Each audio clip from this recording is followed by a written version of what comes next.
Dari pagi ya.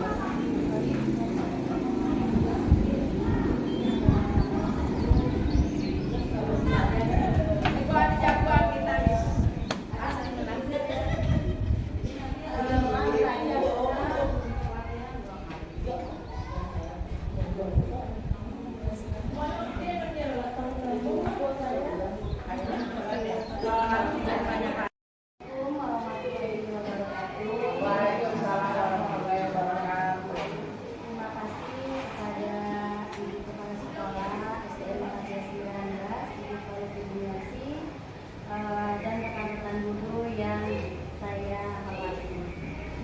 Maaf, kali ini saya mengganggu aktivitas ibu dan bapak untuk hadir di sini untuk aksi nyata saya tentang budaya positif. Di sini saya akan mendeskripsikan budaya positif di SDN Mekarjaya 19. Pertama-tama sebelum kita destinasi ini, saya akan melakukan penyebaran pemahaman kepada rekan-rekan di SDN Mekarjaya 19. Baik Ibu Bapak, kita ke aksi modul saya, yaitu satu depan tentang budaya positif, yaitu penyebaran pemahaman kepada rekan di SDN Mekarjaya 19 Kota Depok. Tujuan destinasi ini adalah untuk memenuhi tugas aksi nyata di modul 1.4. Yang kedua adalah penyebaran pemahaman budaya positif kepada seluruh warga sekolah. Dan yang ketiga adalah mengajak warga sekolah untuk bersama-sama menetapkan budaya positif. Konsep inti budaya positif yang pertama adalah perubahan paradigma belajar. Yang kedua adalah disiplin positif. Yang ketiga, nilai-nilai kebajikan. Yang keempat adalah kebutuhan dasar manusia. Yang kelima, motivasi perilaku manusia. 6 adalah posisi kontrol guru. Yang ketujuh, keyakinan kelas. Dan yang kedelapan adalah segitiga restitusi. Jadi ibu-ibu nanti di kelas bisa membuat keyakinan kelas dulu sebelum kita masuk pada materi yang lainnya. Keyakinan kelas ibu-ibu bisa buat bersama anak-anak di kelas bagaimana tentang peraturan-peraturan yang anak-anak inginkan, tapi tetap mengacu dengan peraturan sekolah. Ya, bisa anak-anak diterapkan di keyakinan kelasnya masuk pukul 7 gitu ya. Terus berdoa sebelum belajar. Itu mungkin yang bisa dimasukkan ke dalam keyakinan kelas Bapak dan Ibu. Anak-anak bisa mengekspresikan atau menginginkan keyakinan kelasnya seperti apa. Nanti bisa ditampung sama ibu bapak, lalu kita lihat kata-kata positif mana yang baik untuk kita terapkan di keyakinan kelas di kelas kita masing-masing. Ya. Terus kita lanjut ke pembelajaran dengan paradigma baru. Pembelajaran yang dirancang berdasarkan prinsip pembelajaran berdiferensiasi sehingga para peserta didik belajar sesuai dengan kebutuhannya berdasarkan tahap perkembangannya sesuai dengan teori psikologi modern untuk mewujudkan profil pelajar Pancasila. Nah, ini adalah proses pembelajaran berdiferensiasi ini sering kita gunakan sebenarnya Bapak Ibu, di mana menerapkannya itu dan bakat anak-anak kita. Misalnya saja, anak-anak kita suruh membuat tentang materi pencernaan manusia. Ya, itu banyak sekali anak-anak yang fokusnya berbeda-beda dalam mempelajari materi tersebut. Nah, Ibu Bapak diharapkan bisa melihat minat dan kemampuan anak, di mana anak itu bisa menerima pembelajaran berdiferensiasi tersebut. Nah, pembelajaran berdiferensiasi itu sangat bagus diterapkan di kelas atau lingkungan belajar ibu dan bapak. Nah, dalam profil pelajar Pancasila tadi, anak-anak kita terapkan bagaimana anak-anak bisa beriman, bertakwa kepada Tuhan Yang Maha Esa, dan berakhlak mulia. Lalu berkebinekaan global, bergotong royong, kreatif, bernalar kritis, dan juga mandiri. Ini profil pelajar Pancasila yang sekolah kita kembangkan. Lalu di sini ada mikrokonsepsi teori kontrol, yaitu ilusi guru mengontrol murid, ilusi bahwa kritik dan membuat rasa bersalah mampu membuatkan karakter, ilusi bahwa semua penguatan positif, efektif, dan bermanfaat, dan yang keempat adalah ilusi bahwa orang dewasa berhak untuk memaksa. Itu teori kontrolnya. Lalu di sini kita akan mengubah paradigma stimulus respon ke pendekatan teori kontrol. Stimulus responnya adalah realitas kebutuhan kita bersama. Lalu teori kontrolnya adalah realitas kebutuhan kita ternyata berbeda-beda. Lalu stimulus respon, semua orang memiliki melihat hal yang sama. Tapi teori kontrolnya adalah setiap orang memiliki gambaran yang berbeda. Ada lagi yang stimulus responnya kita mencoba mengubah orang agar berpandangan sama dengan kita.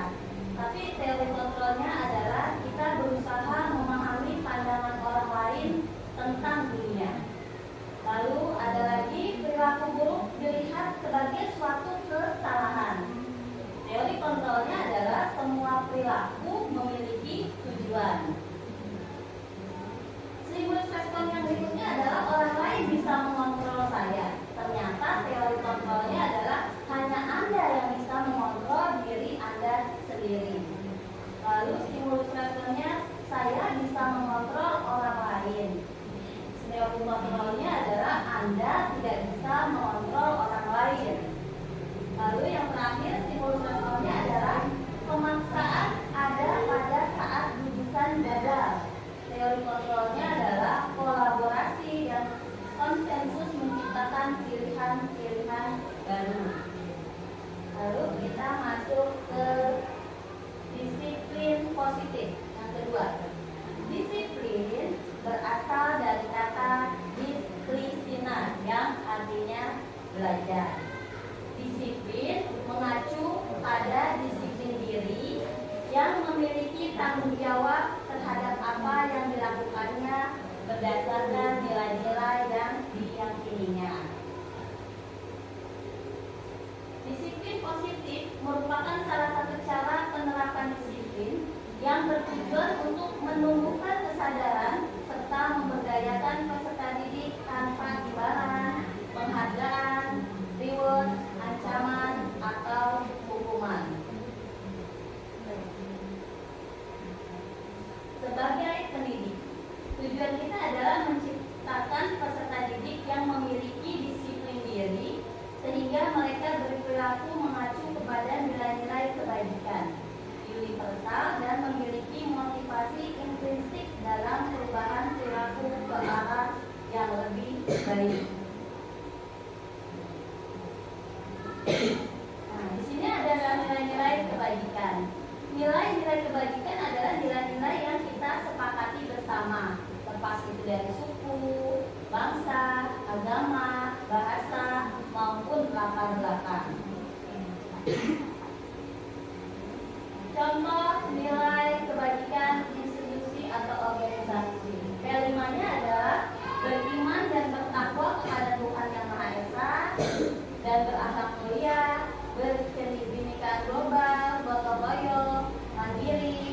kreatif, dan bernalar kritis. Lalu di sini ada PIP-nya adalah toleransi, rasa hormat, integritas, mandiri, menghargai, antusias, empati, keingintahuan, kreativitas, kerjasama, percaya diri, dan komitmen. Life skill-nya adalah dapat dipercaya, lurus hati, pendengar yang aktif, tidak merendahkan orang lain, dan memberikan yang terbaik dari diri. Keempat adalah kebutuhan dasar manusia. Ini adalah segala sesuatu yang kita lakukan untuk mendapatkan apa yang kita inginkan. Seluruh tindakan yang kita lakukan memiliki tujuan tertentu, dan semua usaha terbaik yang kita lakukan adalah dalam rangka agar kebutuhan dasar kita terpenuhi dengan baik. Ada 5 kebutuhan dasar manusia, yaitu bertahan hidup, contohnya makanan, pakaian, tempat tinggal, keamanan, dan kesehatan. Lalu ada kasih sayang dan rasa diterima. Rasa diterima, dipedulikan, berbagi, kerjasama, menjadi bagian dalam kelompok. Yang ketiga adalah penguasaan, harga diri, keinginan untuk dianggap, memimpin, berpartisipasi, diakui, dan didengar. Yang keempatnya adalah kebebasan, mandiri, memiliki pilihan, mencoba hal baru, mampu mengendalikan arah dirinya. Yang terakhir adalah kesenangan, bermain, humor, altruisme, dan tertawa. Nah, kebutuhan dasar manusia untuk anak-anak itu ada di kebebasan dan kesenangan, di mana anak-anak kita selalu ingin merasa bebas dan bersenang-senang, ya Ibu Bapak. Jadi kita harus menciptakan pembelajaran yang membuat mereka mendapatkan kesenangan itu. Nah, kebebasannya itu mereka dapat belajar mandiri untuk membuat apa yang mereka pilih menjadi suatu minat buat mereka. Lalu di sini adalah motivasi perilaku manusia. Motivasi menurut Kamus Besar Bahasa Indonesia KBBI adalah dorongan yang timbul pada diri seseorang secara sadar atau tidak sadar untuk melakukan suatu tindakan dengan tujuan. Nah, motivasi ada motivasi ekstrinsik dan intrinsik. Motivasi ekstrinsik adalah untuk menghindari ketidaknyamanan atau hukuman, bisa juga untuk mendapatkan imbalan atau penghargaan orang lain.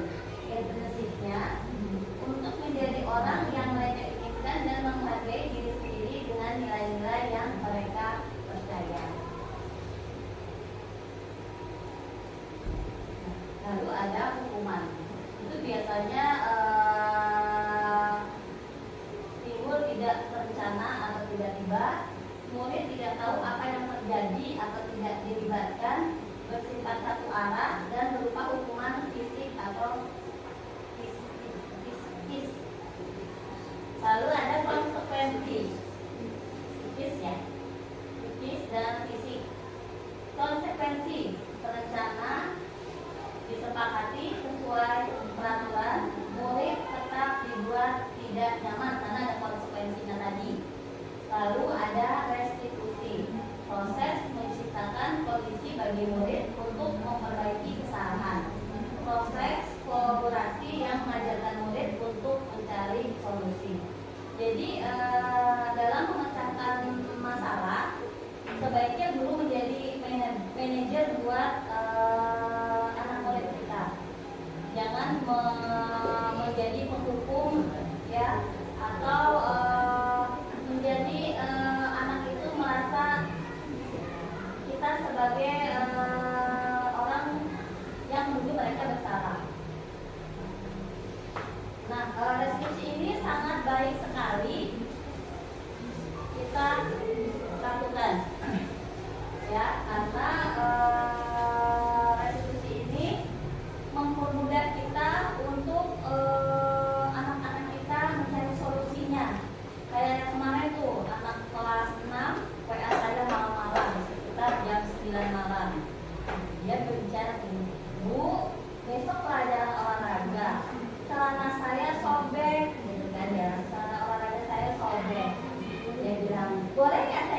pelajaran olahraga. Saya bilang boleh, tapi tolong celananya dijahit dulu, gitu ya. Terus dia bilang, ibu mana ada kalau malam toko yang buka tukang jahit, gitu kata dia ya. Saya sudah memberikan solusi untuk dari kemarin untuk mencari tukang jahit ataupun menambah celana mereka yang sobek gitu ya, karena dia belum bisa yang baru. Nah, solusi dari saya adalah untuk menjahit celana tersebut, tapi anak-anak selalu apa ya, harus gurunya yang mengasih ide gitu, baru mereka akan kerjakan. Sebenarnya saya menyuruh itu supaya anak-anak itu belajar sendiri bagaimana caranya menjahit gitu kan. Nanti mamanya ngajarin, karena yang WA saya itu di kelas 6, otomatis secara tidak langsung dia bisa menjahit sendiri. Biar tidak tegang ya, biar soalnya mukanya udah ngantuk ya. Iya, iya, solusi seperti itu anak-anak ada gitu ya Bu, Ibu. Selama saya robek gimana ya Bu? Gitu, harus itu kan anak-anak kan selama robek ya harus jahit, mau nggak mau ya. Tapi ya itu tadi komen dari anak, oh Ibu, saya jahit sementara kan sudah malam, nggak ada tukang jahit gitu. Nah, saya balikin lagi ya, kalau kenapa WA-nya malam-malam? Enggak, tadi siang WA-nya. Kalau tadi siang kan saya udah tahu tadi siang, gitu kan? Itu adalah restitusi yang kita berikan ke anak-anak ketika mereka melakukan kesalahan. Setidaknya anak-anak sadar dulu kesalahannya di mana dan mereka bisa memperbaiki kesalahan mereka sendiri dengan jawaban mereka. Nah, kita sebagai guru menuntun anak-anak bagaimana caranya anak-anak itu dapat menyelesaikan masalahnya sendiri. Lalu kita akan ada di 5 posisi kontrol guru. Itu tadi yang saya bilang, ibu-ibu kita harus ada di posisi manajer. Jangan menjadi pembuat rasa bersalah atau cuma menjadi pemantau atau penghukum. Kita bisa menjadi manajer. Karena kalau kita menjadi teman, kadang-kadang salah persepsi juga dari anak-anak itu kan. Walaupun sebenarnya jadi teman itu mungkin bagus juga ya. Jadi anak-anak lebih terbuka dengan gurunya. Hanya saja kadang-kadang suka disalahartikan teman yang sesungguhnya. Dan di sini kita harus bisa tadi menjadi manajer buat anak didik kita, supaya anak-anak bisa berlatih mandiri dalam menghadapi permasalahan-permasalahan yang ada. Kita masuk lagi di contoh penerapan 5 posisi kontrol guru. Tadi yang saya bilang ada penghukum, pembuat rasa bersalah, teman, pemantau, dan manajer. Itu yang harus kita tahu di dalam posisi kontrol guru. Yang ketujuh adalah keyakinan kelas. Nah, mengapa keyakinan kelas? Mengapa bukan peraturan kelas? Ya, Ibu Bapak, sudahkah Ibu Bapak membuat peraturan keyakinan kelas di dalam kelas? Ada yang belum, ada yang sudah, gitu ya Ibu-ibu. Besok kita coba anak-anak kita buat contoh keyakinan kelas, gitu ya. Anak-anak tuh di kelas tuh mau seperti apa? Nah, konsekuensinya seperti apa? Jadi anak-anak tertib dalam melakukan kegiatan. Ya, misalnya aja masuk harus jam 7 misalnya gitu.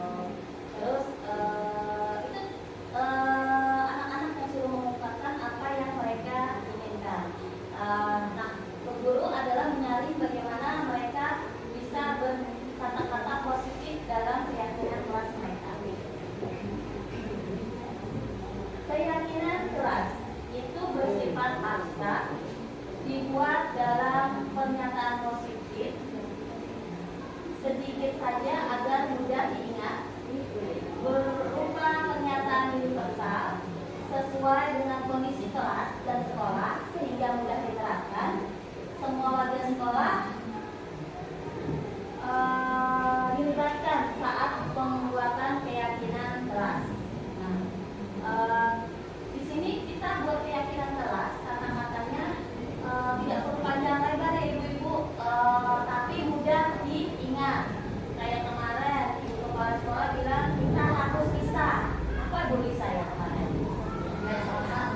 Tabah, ambil gitu ya.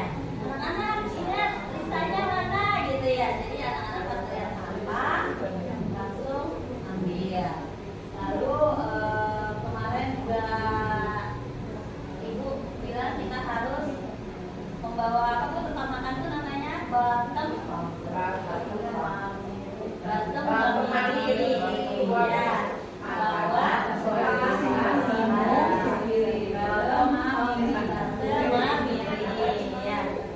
memang ada sisanya sih ya Bu, ada bebernya bawa tempat makan ya mungkin disingkat itu anak-anak paham ya, jadi mungkin anak-anak lebih paham daripada saya nih. Jadi kita kalau membuat iya kata sekolah itu ada semangat rasa ya. Biasa anak-anak kan masih suka tuh jajannya selalu di plastik ya. Soalnya pelajaran Bois nih orang nggak boleh nih pakai plastik biasanya gitu ya. Dan sekarang Bois bilang kemarin disuruh wali kelas pakai apa? Pakai tempat minum. Terus kenapa nggak dibawa? Ya itu tadi ya, itu permasalahannya dia mau masukin es, lubangnya kecil, itu nggak muat. Nah itulah permasalahan anak kita. Jadinya kita harus bagaimana caranya anak-anak tetap bisa membawa botol yang bisa mereka gunakan. Nah itu yang kita sebut dengan keyakinan kelas tadi 1, 2, 3, 4, 5, dan 6. Baik, langkah-langkah pembuatan keyakinan kelas. Yang pertama ibu-ibu, bapak-bapak, yaitu kita berdiskusi, memunculkan peraturan-peraturan yang perlu ditaati warga sekolah. Nah, diskusi dulu sama anak-anak. Anak-anak, ini yang laki-laki rambutnya gondrong, kira-kira bagaimana ya? Harusnya ya, mungkin ada pertanyaan buat anak-anak ya, agar anak-anak bisa menerapkan keyakinan kelasnya dia sendiri. Lalu mengubah peraturan-peraturan menjadi kalimat yang lebih penting. Tadi yang ibu-ibu kita buat kalimat positif dari peraturan-peraturan yang sudah dibuat sekolah. Jadi ditambahkan peraturan sekolah, ditambahkan dengan keyakinan kelas. Lalu ketiga adalah menyairkan peraturan-peraturan menjadi nilai-nilai kebaikan. Yang keempat adalah berdiskusi mengenai gambaran perilaku yang mencerminkan keyakinan kelas. Lalu berdiskusi mengenal seluruh peran warga sekolah. Lalu meninjau ulang keyakinan kelas dari waktu ke waktu. Nah, meninjau ulangnya kira-kira keyakinan kelas yang ibu bapak buat itu berjalan efektif atau tidak. Kalau tidak berjalan efektif, maka kita akan merubahnya. Ya, tapi keyakinan kelas yang sudah bagus kita perlu tingkatkan kembali. Lalu ada mengubah kalimat negatif menjadi positif. Ya, kalimat negatifnya datang ke sekolah 15 menit sebelum jam masuk. Sama, kalimat positifnya ternyata bisa digunakan. Lalu tidak ngobrol saat guru sedang menjelaskan. Kalimat positifnya adalah mendengarkan guru saat menjelaskan. Kalimat negatifnya tidak membuang sampah sembarangan. Kalimat positifnya adalah buanglah sampah pada tempatnya. 4. Tidak memakai seragam sesuai jadwal dan tidak menggunakan sepatu. Kalimat positifnya memakai seragam sesuai jadwal dan menggunakan sepatu. Yang terakhir adalah tidak membawa minum sendiri dari rumah. Kalimat positifnya adalah membawa minum sendiri dari rumah. Bisa berupa air bening, bisa susu, teh, atau jus. Kita masuk lagi ke keyakinan kelas. Datang ke sekolah 15 menit, sama ya. Kita buat lagi dari keyakinan kelas yang tadi kalimat positif, kita pindahkan lagi ke sini. Lalu kita lagi bikin keyakinan kelas yang ada di kelas ini. Kira-kira kalimat yang positif ini sudah pas belum? Ternyata anak-anak menambahkan lagi, Bu, berdoa dengan khusyuk. Kita bikin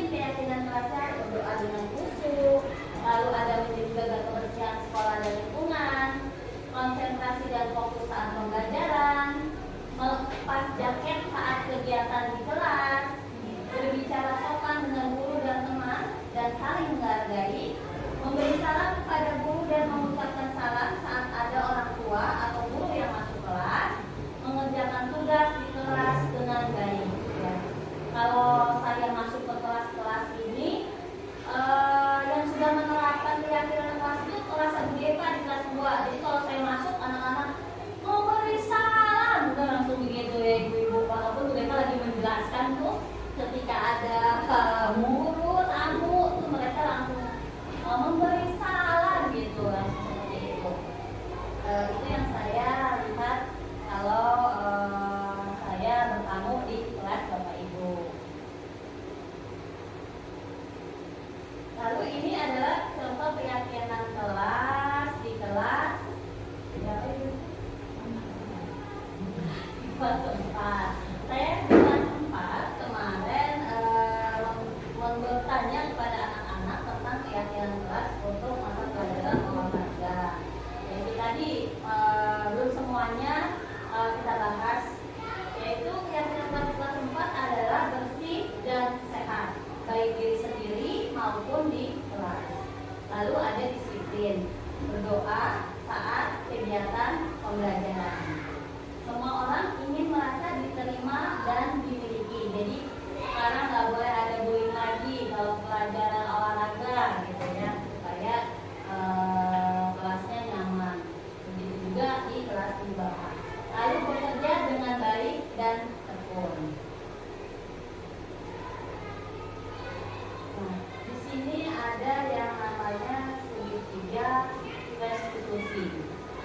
Jadi yaitu suatu proses dialog yang dijalankan oleh guru kepada murid saat ada sebuah permasalahan agar menghasilkan murid yang mandiri dan bertanggung jawab. Nah, Ibu, di sini segitiga restitusi itu boleh kita gunakan atau boleh nggak tidak digunakan gitu? Sebenarnya gini, kita lihat restitusinya dulu ya Ibu.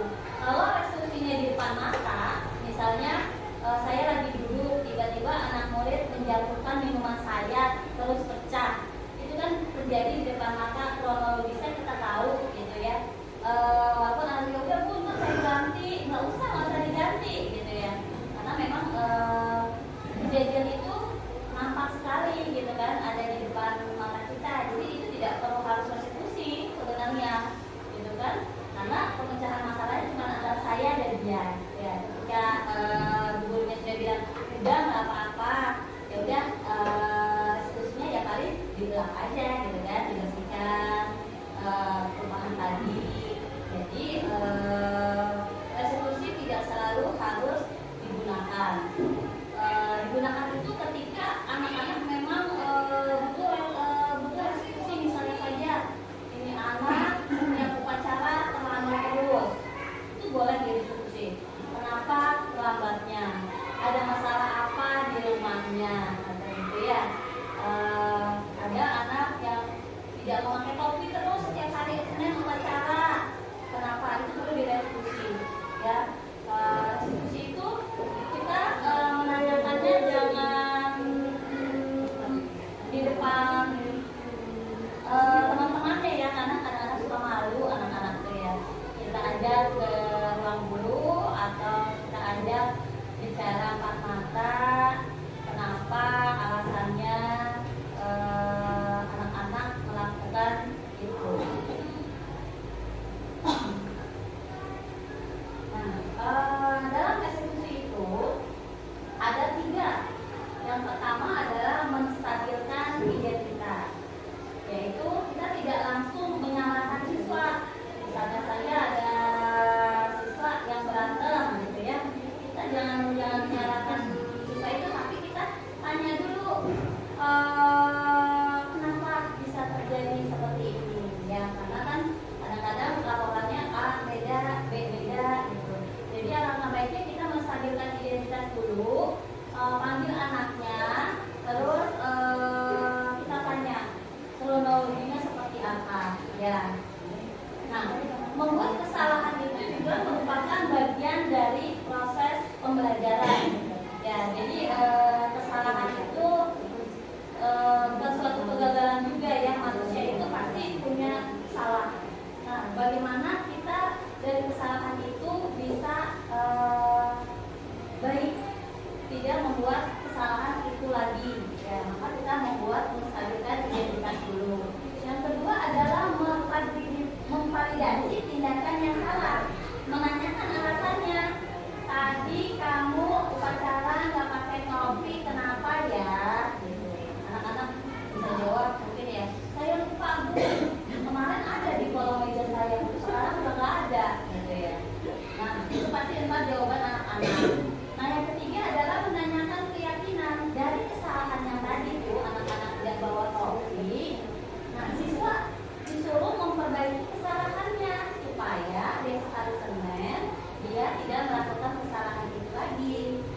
Terima kasih buat Ibu Bapak atas pemahaman hari ini. Terima kasih atas kedatangan Ibu Bapak di destinasi saya ini. Semoga apa yang saya informasikan bisa bermanfaat bagi Ibu dan Bapak. Ya, mungkin ada rekan-rekan yang ingin bertanya atau Ibu Kepala Sekolah mau menambahkan sesuatu, maka. Terima kasih. Assalamualaikum warahmatullahi wabarakatuh. Ibu mana dulu ya?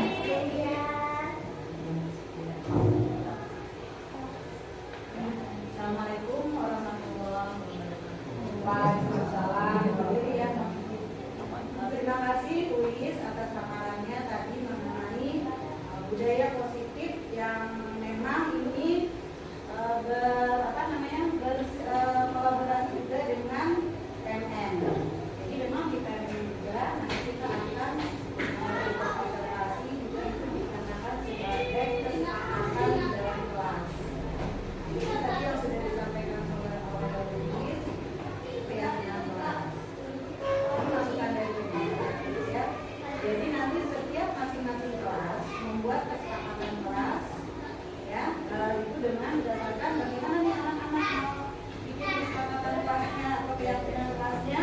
Nah, nanti ditulis dulu oleh guru-gurunya. Ya, anak satu, misalnya tadi ya, datang tepat waktu, paling tidak 5 menit sebelum jam 7 harus sudah ada di sekolah. Tapi kesepakatan murid dengan guru juga harus menjadi contoh teladan. Jadi jangan hanya murid saja yang melakukan kesepakatan positif, tapi sebagai pemimpin juga memberikan. Nah, misalnya sudah sepakat ada kesepakatan, itu masing-masing kelas nanti dicatat, dibuat sebagus mungkin. Nah, nanti dipajang di kelasnya.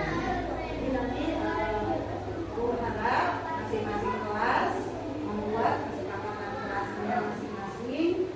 Nanti sudah di print ya, bukan ditulis ya, sebagai tulis juga nanti untuk ini juga untuk apa laporannya juga. Jadi tiap-tiap kelas sudah ada. Jadi mohon tiap-tiap kelasnya nanti dipajang di sini. Kemudian kelas sudah ada belum kesepakatan kelas? Sudah dipajang belum ya? Nah, nanti mungkin kita besok buat dulu kesepakatan kelasnya apa nih, nah misalnya ada berapa butir. Nah, memang kita sama-sama ya, nanti ditulis, dibuat, dan nanti mungkin dipajang di kelasnya masing-masing. Seperti itu ya. Jadi sebenarnya masukan ibu dan juga ibu berharap semua kelas seperti itu membuat kesepakatan ya. Mudah-mudahan apa yang sudah disampaikan Uis dapat kita pahami bersama dan juga Uis bisa langsung imbasnya